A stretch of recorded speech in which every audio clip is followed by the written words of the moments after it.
Your ASU TESOL classmate in the second capstone.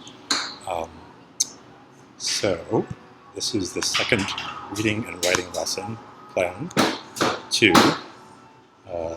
Different from the previous one I submitted, but also following from that previous one. You'll see what I mean in a minute. So this is just the introduction.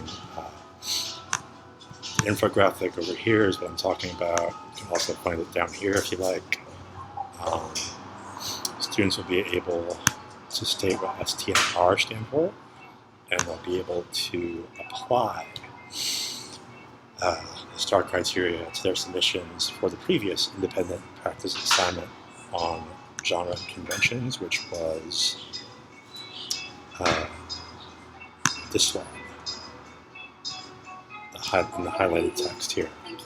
So students will compose a one-page work in a genre they haven't tried before. They'll list the genre and at least 4 of its conventions on the second page. So there's that.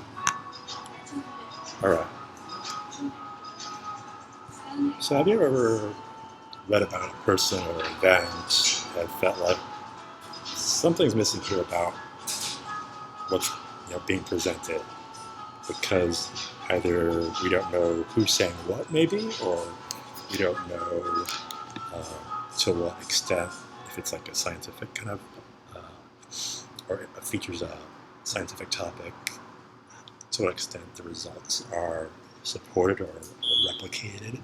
So what that means is there's not enough evidence. So when I find that feeling cropping up in myself, I ask myself, like, what's missing here in terms of evidence? And a teaching colleague introduced me to the STAR criteria, which is a really easy to remember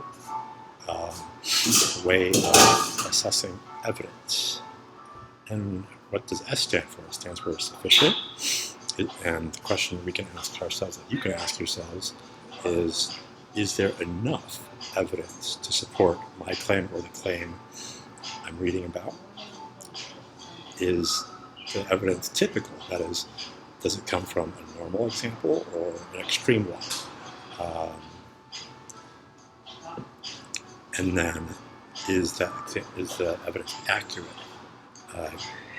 In other words, is what's being presented truthfully and accurately, or is it maybe taken out of context? I mean, I'm sure we've seen plenty of quotes like that online, or also people cherry-picking their numbers in more scientific, economic sort of publications. Finally, is it relevant? Does the evidence relate directly to the claim being made? So, if I'm writing about, my online teaching experiences, for possible publication, I probably wouldn't write about what I experienced in high school in like 1999. Readers in 2020 are probably less interested in that than 2019 and 2020. Yeah, you're all agreeing with me. Thank you. So, and in addition to being like fairly easy to remember, thanks to the convenient acronym STAR and fairly straightforward questions, the STAR criteria are really useful because they apply to all genres. So they apply as much to a scientific publication about tsunamis as they do to a news article, as they do to something. If you read one of my lesson plans, like the standards, the criteria could be applied to my lesson plan as well. So I hope you'll make use of that tool. Now, how do you assess evidence when you're using the STAR code? So in the previous lesson, we used an example of a dog definition. In the previous lesson plan, a dog is a 4-legged animal. So this is an example from the profile genre. From the dictionary entry genre. And, is it is there going to be like a citation for that dictionary entry, or is the entry itself enough, or is it the fact that it appears in a dictionary published by some university? So the credibility from the university might be enough, from the authors might be enough.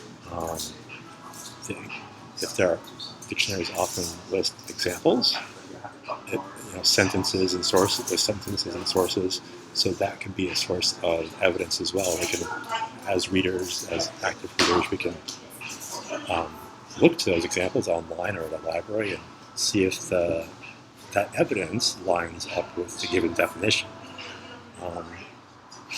So I think last time I saw you,